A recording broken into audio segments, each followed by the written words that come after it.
In this video, I've never heard so much said before in my life. Roll titles. Well,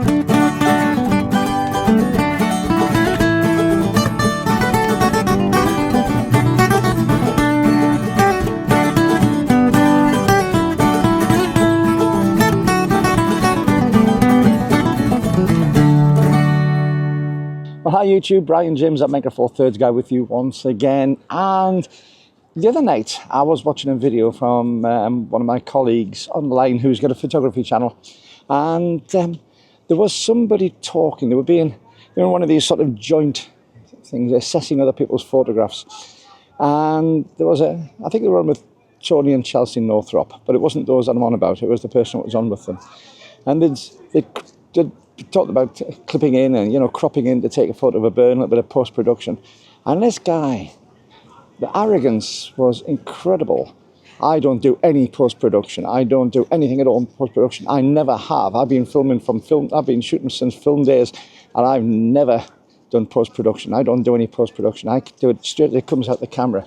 I don't do any cropping. I don't do any post-production on it, and that's the way it's got to be. That's how I get my good photographs. What a lot of bollocks. I sat there and I was watching this guy, and I thought to myself, yes, you have. Everybody who did photography in the film days did post-production. That's what was happening when you're doing your developing and printing. If you weren't doing that properly, then you weren't doing post-production at all. You could change the characteristics of film. You could change the characteristics of print by changing the temperature of your chemicals, changing the length of time your film was in the chemicals. You could do all sorts of things, and every time you printed something, you're effectively doing a crop. You're cropping in from the little spool holes in the side of the 35mm film for a start. So yes, I know what the guy was on about, but he's actually talking, in my opinion, absolute crap. And that's something that really gets me down with a lot of people on the YouTube channels, on the YouTube photography channels. They are so full of themselves, so full of their own self-importance. I've said before lots of times on here, I've had a photography business a couple of times in the past, which made me a professional. Doesn't make me good, doesn't make me particularly skilled.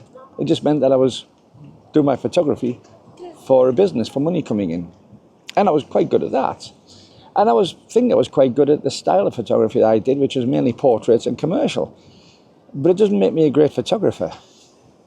And to be honest, the idea of, oh, you can't take good photographs unless you do it straight out the camera is an absolute poppycock.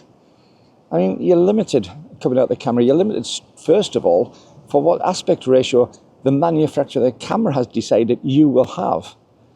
Well, I don't always want a 4:3 or a 3:2 aspect ratio. I might want a 1:1, a square aspect ratio. I know I can do that in camera, but isn't that cropping just at the source? And in actual fact, it's still post-production, because that crop is usually done after this sensor has been scanned. In fact, if you're doing JPEGs in your camera, you're doing post-production anyway, because the camera is doing post-production for you. It's already scanned that image on the sensor, and now it's changing it to boost colors, to change the contrast, to make it nice, to put its particular color style onto it. And I just think to myself, why is this the case? I was in contact with another photographer, and somebody I'm really saddened to see has closed his channel down, Grant Robert Davis. If you saw any of his, a fantastic Australian guy, really nice guy, fantastic presentation style in his videos. But he was getting a little bit hacked off at being called a YouTube photographer. And he was getting a bit hacked off with all this hype on YouTube, this overbearing hype that you've got to do this, you've got to do that, you've got to do the other. And I sent him an email because I really felt sorry for the guy, because he had a fantastic channel. I like what I've seen from his output. But as he says, you know, that you can't judge him by what you see on a video every so often. And you had to keep on searching after reviews of cameras. If you want to get good results, if you want to get good views, you have to go around doing reviews on cameras, which other people have already done those reviews on those cameras. And half the time, as I've said on this channel, you're basically being part of the marketing arm of the camera company. And I really felt sorry for Grant because it's disillusioned him from doing YouTube. He actually said to me, I don't think I've given too much away, that he feels somewhat unshackled. I think that's my version of the term that he used, that he was set free so he could actually go and do photography without worrying about whether it's going to be right for the algorithm or right for YouTube viewers. And I'm with him on a large extent. But then you see some of these YouTube photographers, and obviously I am a YouTube photographer. You know, I've got to put myself in that category of that, whether I want to or not. That's what I am. And we're a strange bunch. We are seen as being something of a something as subject matter experts, when really none of us are. I'm certainly not a subject matter expert on photography. I say what I'm talking about. I've got a certain amount of expertise, a certain amount of experience, but I'm certainly not a real subject matter expert on photography. Yet you get held on this pedestal, and if you don't perform with that pedestal, you'll get a huge amount of complaints from the viewers in the comments below. Now, in fairness, most of the comments I get are really, really good and really supportive. So if you'd like to leave a comment, please do. I mean, I'm not stopping you leaving comments. But at the same time, there are people who will put you on this pedestal and then try to knock you off it. And I've just been guilty of that, I suppose, by this other guy, but it was the pomposity. Not Robert Davis. I'm not on about him. I'm on about the guy at the beginning. It was the pomposity of this guy who was, you know, I've never cropped. I've never done post-production. When you know fine well that that's a load of crap. So, what's the point of this video? I suppose the point of this video is just to get it off my chest that, you know, we aren't the be-all and end-all with photography. Most YouTube photographers are good. Some very good. But none of us are world leaders. None of us are world class. And to come out with such an arrogant way of putting something to two people who are very good photographers. I mean, I don't always watch Tony and Chelsea. I tend to think that they can be a little bit pompous at times for my personal taste. But they are damn good. And they're damn good at what they do on YouTube. Their channel is one of the leading channels. So I can't knock them.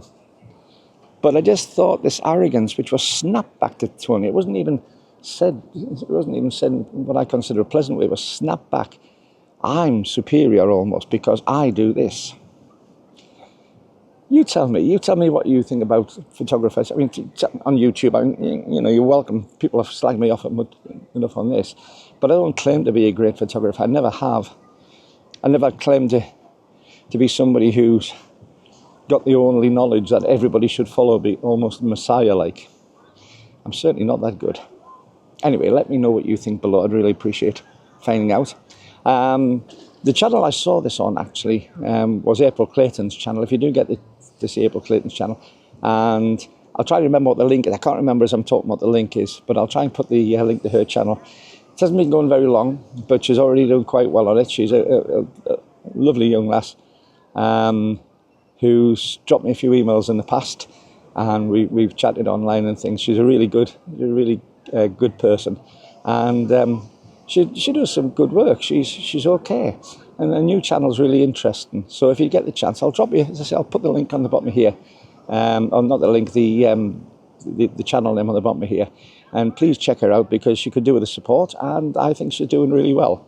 But as I say, until the next time, keep on taking your camera out, keep on having fun with your photography. Check out April's channel, and if you do want to give any support like these wonderful people who are my Patreon patrons, then there's a link below to my Patreon page. If you'd like to give a little bit of financial support as well, as a one-off, you can buy me a coffee. And I know that a lot of people watch this on TV, so you don't necessarily have the ability to see the link, but the little QR code, which I think is up there somewhere, it's one of the places. Have a scan of the QR code and that'll take you to buy me a coffee page, and I really appreciate your support. But until the next time, it's Brian James saying have fun with your photography. I'll see you soon. Bye-bye.